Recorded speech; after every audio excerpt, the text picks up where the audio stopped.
আমি যেহেতু একদম আঁকতে পারি না, ছবি আঁকা কিভাবে অভিনয় কন্ট্রিবিউট করে? ভয়ঙ্কর রকম ভাবে।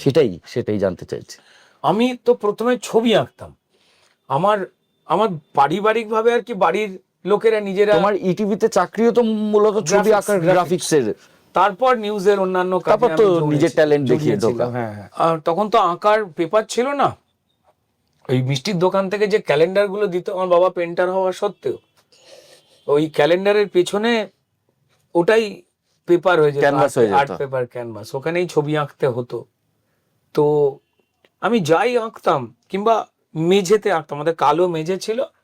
আর মাস্টারমশাইদের একটা অভ্যাস হয়, যাদের বুক পকেট থাকে, বিশেষ করে পুরুষ শিক্ষকদের, জানি না এখন কি হয়েছে, ওই যখন চকের টুকরো হয়ে গিয়ে ক্লাস থেকে ফেরবার সময় বুক পকেটে রেখে দিত, আবার আঁকতো। তো এই ছোট ছোট ছোট কিছু কিছু টুকরো ভাঙা ভাঙা তুই বাবা নিয়ে আসতো, আর আমি মেঝেতে আঁকতাম। তো বাবা ঢুকে মেঝেটা দেখতেন বা আমার কাগজে আঁকাটা দেখতেন, এরম করে কেটে জিরো করে দিতেন। আমি বুঝতে পারতাম না, লোকজন বলতো ভালো হয়েছে, বাবা জিরো করতো কেন? দেন ভাবিন আমাকে বলেছিল চোখটা মিলছে না। চোখটা আমাদের সিনেমার পর্দার মতো, আর ঠোঁটটা হচ্ছে নাকি যেটা বুঝতে পারছি না, তার জন্য সাবটাইটেলটুকু। আচ্ছা, যা বলবার এটাই বলবে, যদি একান্তই না হয়। সুস্থ মানুষ, স্বাভাবিক মানুষের ক্ষেত্রে যে মিথ্যে কথা বলছে বা যে তোমাকে প্রতারক যে ঠকাচ্ছে, তার সিলেবাস আলাদা। কিন্তু স্বাভাবিক সুস্থ মানুষের ক্ষেত্রে হ্যাঁ, কেমন আছিস, আমি যদি এরকম করে তাকিয়ে থাকি, তো তাহলে বলে দেওয়া যায় যে আমি কেমন আছি। কেমন আছে, আমি যদি এরকম করে তাকাই কারোর দিকে, বলে দেওয়া যায় আর একটা অন্য মানে কেমন আছি। আর যদি কেউ জিজ্ঞেস করে কেমন আছিস, আমি যদি এই করি, তো তাহলেই বলে দেওয়া যায় আমি কেমন আছি, বাকিটার দরকার নেই। তো এই ছবি আঁকা থেকেই বাবা যখন কেটে দিতেন, তখন না আমার ওই মানুষের চোখ, তার বডি ল্যাঙ্গুয়েজের ওপরে আমার আকর্ষণ বাড়লো। আমি সেটা আঁকতে শুরু করলাম। তারপর দেখলাম যে পৃথিবীর একমাত্র প্রাণী মানুষ যে নিজের স্বজাতির প্রাণীটাকে, মানে মানুষকেই মিথ্যে কথা বলে।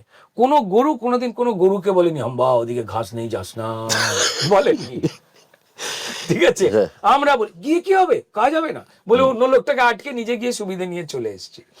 তো কোনো কাক বলেনি, কোনো কুকুর বলেনি, কেউ বলে না। তো ফলত যেহেতু মানুষেরই একটা লেয়ারের মধ্যে একটা মিথ্যে থাকে, আমি যা সেটাকে লুকিয়ে সরিয়ে আমি যা নই তার যে বিজ্ঞাপন দেওয়ার একটা পদ্ধতি, অন্যের কাছে নিজের গুণ ছাড়াও আরো প্রিয় হওয়ার যে মিথ্যে প্রয়াস, তাগিদ, সবার কাছে প্রিয় হতে, সবার কাছে কোনোদিন প্রিয় হয় যায় না। আমি পৃথিবীতে জন্মেছি মানে ভাবিন, আমি এখনো দৃঢ়ভাবে বিশ্বাস করি, আমাকে পুরোপুরি না চিনে 100টার মধ্যে 50টা মানুষ আমার নামে গালাগাল দেবে, ভুল কথা বলবে। 2, আমাকে পুরোপুরি না চিনে আরো 50টা মানুষ আমি দারুণ ভালো মহাপুরুষের জায়গায় নিয়ে যাবে। এই দুটোই আমি নই। এবং যিনি বলছেন, যিনি আমায় অকারণ গালাগাল দিচ্ছেন না বুঝে, বা অকারণ বিরাট প্রশংসা করছেন না বুঝে, তাদেরও কিন্তু একই হাল। এই একটা অদ্ভুত সুন্দর তৈরি করে দেওয়া জাল, যে জালে আমি আমার চোখে হলুদ সানগ্লাসটা যদি পরে ফেলি, আমি যে নীল রংটাকে সবুজ দেখছি, এটা জেনেও আমি তার রিপিটেশন ঘটিয়ে যাই।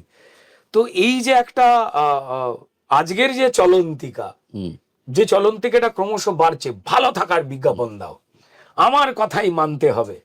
আগে এটা কিছু নেতা নেত্রী বা কিছু উঁচু চেয়ারে বসে থাকা ক্ষমতাবান লোকজন, অরাজনৈতিক, রাজনৈতিক সব লোকেদের ক্ষেত্রেই বলছি, এটা পাওয়ার। দেখো, দায়িত্বর গায়ে যখন সোয়েটার চেপে যায়, গরম হয়, তখন সেটাকে ক্ষমতা বলে। দায়িত্বটা খুব গুরুত্বপূর্ণ জিনিস।